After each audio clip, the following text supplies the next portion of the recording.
Welcome back everyone. You're watching the training week from August 19th, where the weekly focus was to take a light week, and I came up with a new idea that I'm really excited about.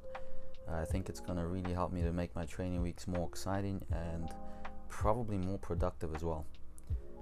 If you're new here, this is a video diary that I've been keeping for around the last 4 years, where you can literally rewind time and look at my build up towards all sorts of different competitions, from the Commonwealth Games to World Championships, World Cups, even the 2021 Tokyo Olympic Games, but also including smaller domestic competitions. So pretty much every single turn I've taken in the last 4 years is here on YouTube.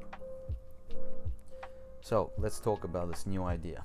And by the way, you're not going to see too much exciting gymnastics here.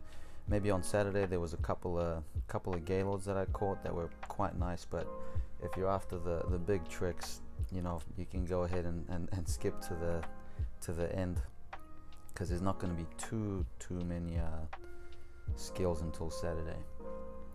So the new idea. I realized that when I set myself a goal with a time constraint, somehow I deliver more often than not. For example, I was reminded right before surgery, I was on this Kudinov buzz. I really wanted to catch the Kudinov, my own skill, before I had my surgery, because I knew I was going to be out for, you know, about a year or so before I was back to full form. And I really just wanted to catch my skill before that long wait. And it came down to the really final week before surgery, and I think I caught the Kudinov 2 days or so before I went into my shoulder surgery. The next big one that sprung to mind was the double twist punch double front this year. I think I called it that I wanted to send it on the floor by the end of June of this year. And that one came down to the very last training day of June, and I actually sent it on the floor. I landed on my bum, but I believe the goal was just to try it on the floor, to get those 2 flips around. So I'm gonna see if I can use this to my advantage and set some goals for every month, every 4-week cycle, which you'll see in one of these days coming up. By the way, that was my first press to handstand, well, my second, because I did one before I filmed it, not actually expecting that I'd make it, but it took almost 9 months to get a straddle L press to handstand. I still have to also do it on the floor. Of course, on the handles you can get away without compressing so much, but that lower range of the press to handstand was quite painful for me. So finally, almost 9 months after surgery, that lower range going from straddle upwards is getting doable. And I've been doing them from straddle stand for a very long time now. Even from handstand going downwards was okay, but going up was challenging. So here we are, 4-week goals. By September 19th I want to start training pike gaylord, start doing Yamawakis over the bar, and then the other couple minor ones with the stoops. P-bars, land open double back, that's over the hard setting with a 10 centimeter or so. Peach 1 bar Healy with no mat. I'll go through the other ones later. Floor goals or tumbling goals, double twist to double pike on the air track.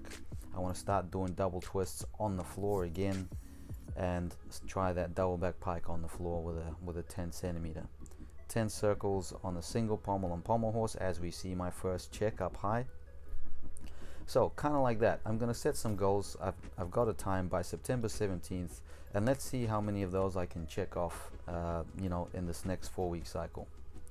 And by the way, I think 2 or 3 of those things I actually ended up doing this week, and that could be a fun little thing for the comments. See if you can guess which ones I have already checked off in this current week. Speaking of the 4-week kind of training cycle, I've said in the past that I've never really felt that my body goes by this mysterious 4-week cycle. Usually high level athletes will go 3 weeks on, like build up each week harder and harder and harder, and then the 4th week take light. And I've never really followed it, but what I was thinking of was, as I'm starting to do more gym, more skills, and I'm getting a little bit more niggles, a little bit more pains in my body, that fourth week going light will be a good way to prevent anything serious from happening. So I'm going to start incorporating that fourth week light and then build.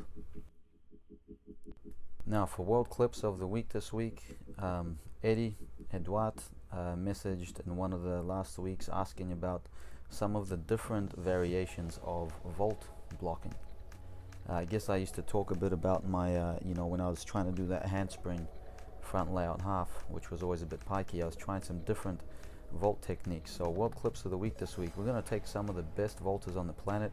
We're going to break down their technique and see what kind of blocks and variations the best in the world are doing. Alright, Jim Haibar clip of the week. The goal is 10 of anything. I can't do 10 Kachevs, I can't do 10 double Kovacs. So now we're trying Lukens, 3, 4, 5, because consistency is key. 6 and 10 is the magic number. A bit pikey on that one to make it around. And I missed the 8th one. So getting closer, but ideally 10 or something will be great. So quick chat about the light week. I thought, well, what do I need? What do I really kind of looking forward to coming back to faster?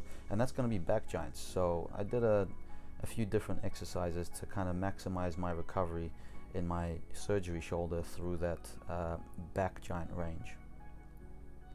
Now, big thanks to, I believe it was from Max, this message, who advised that I stay arched, opened longer through the bottom of my support swing for my P-bar dismount. So what I did, I started incorporating those banana swings you saw me do at the start there, where you just stay arched the whole way. Even at the front, you try to keep your hips open. So I'm hoping that that's going to translate to me staying a little bit more open through the bottom when I throw my open double backs. That is one I've heard a few people advise, but finally, I found those little banana swings, so I'm finally actually doing something about that part of my technique. So I'm looking forward to trying this, gets into one arm, and so that was the goal for this next 4 weeks, just to catch with one arm on the bar instead of relying for both arms to be supported. It does make it a bit more scary, but I'm not trying to make the turn all the way around or anything. The goal for this next 4 weeks is just to push through that one arm as best as I can. So looking forward to trying those. So I was doing a bit more of the work with back giants, and when I'm doing Gaylords, I kind of want to save all of my shoulder for the Gaylords. I don't want my shoulder to get too grumpy. So up until now, I've only been doing one set really of just a couple back giants and a couple half turns in that over grip, and the rest I've been doing an under grip so that I can work on my Gaylord release. But here, since I knew I wasn't going to flip any Gaylords, so this week I took like 2, or some days I think I did 3 sets where I was just doing more back giants to try to get that recovery and pretty much trying to get that shoulder used to doing back giants, because I really miss doing those Colemans. And hey, we got that road to 100 to finish. Got to finish that road to 100, fam. Now, did you notice those Jaeger taps? So I had this idea. I was like, what if I make a series where I endeavor to catch every single release in the code of points? Now, I don't know if that's possible for me with with my body, but we're talking about Miyachis and Brett Schneiders, and I mean, there's a whole bunch of difficult things out there, depths. Lukens, I've never been the greatest at Kachev, but still, it'll be fun to see how far my body can go and how many releases are actually possible. That'll be a fun adventure. So maybe something for the future, but hey, first things first, we got to get back the grip, all the grip variations on high bar. Well, that was a close call. Having a lot of fun though, still having a lot of fun doing that tumble on the trampoline, and I do feel it's helping me translate to a more under rotated double twist on the air track, which is helping me to pop up better for the double fronts. So we're almost at the end of the Saturday sesh here, so you're going to see a couple of Gaylords. Did you see the one on the story on the gram? So I pretty much got my really close to my ideal kick out. It was just the other day, but on Saturday I was still a bit pikey at the hips. So my ideal kick out is to stay straight as I reach for the bar. I'm pretty much straight here when I kick out, just a little bit dishy, which I'm fine with, but you'll notice as I'm reaching for the bar, I pike, and I don't like how that looks. And by the way, one little scary part about doing these Jaeger taps is it kind of makes the Gaylord tap feel confusing, right? Because you need to go early, you need to stay on the same side of the bar for Jaeger, and then you go and you do a Gaylord, and you know, some of that Jaeger is still left in your subconscious mind, so it can be a bit scary. I'm gonna have to be careful not to mess up my Gaylord tap. So yeah, working on opening up those hips, and next 4 weeks ideally I catch that stoop half with legs together above 45. So thank you Eddie for suggesting the vault.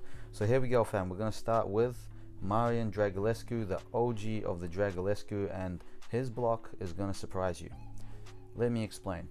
Marian does not pop. He does not actually block traditionally. He uses fly spring technique, throws his arms down like a fly spring, opens up his shoulders and flicks himself over. In this video, if you look at his elbows, you can even see he bends his elbows onto the vault so that he can push off. And of course, if you're bending your elbows, well, you know, by definition, that's no longer a pop or a block like a handstand hop on floor. You're using a fly spring technique where you're pushing, and even with that technique, you can get a double front half as good as his. So hands down to the vault, you create a shoulder angle. You see that shoulder angle, and then he opens his shoulders right after he makes contact with the vault to essentially whip himself or flick himself over and spin really fast. An extreme example of this is John Orozco. I've never seen anyone use the fly spring technique more than he does. So that's pretty much a 90-degree closure there in his shoulders, and he just yeets himself over. You'll notice no height but fast rotation. Carlos Yulo is the opposite, so he uses the block. There is no bent elbows here. You notice that everyone still starts on the beadboard with their arms up and throw their arms down into the vault. Arms up and then down into the vault from King Kohei. That seems to be a universal thing. Kohei, closer to Marian Dragulescu, not so much bent arms, just if any at all, but definitely throws his arms down, closes his shoulders, and then opens them after he makes contact. Young Hak Song, same technique as Carlos Yulo, he blocks. So almost no shoulder closure there, no bent elbows, really good pop. One of the best guys, or no, definitely the best guy for forwards twisting on vault. I've never seen anyone come even close to doing that triple twist as easy as he does. And then I think next, just to prove to you that, you know, what you do with your arms before the beadboard, it doesn't really matter, and you have to do what works for you. This is John Chin Long in 2011 World Championships, and he does 2 full steps. I call it the Captain Jack Sparrow run. If you've ever seen Pirates of the Caribbean, you'll see that Captain Jack Sparrow runs like that. I think it's epic. And 2 steps with his arms up before hurdling. You know, it goes to show it doesn't really matter what you do. There's all sorts of things. What really matters is what you do from the beadboard onto the vault, and having your arms up, throwing them down like that seems to be universal as far as I've seen in my years of watching gym. You know, I'm sure there might be more things to vault, but I've noticed that these seem to be the kind of main differences between gymnasts. So thanks for watching, all the best, till next time.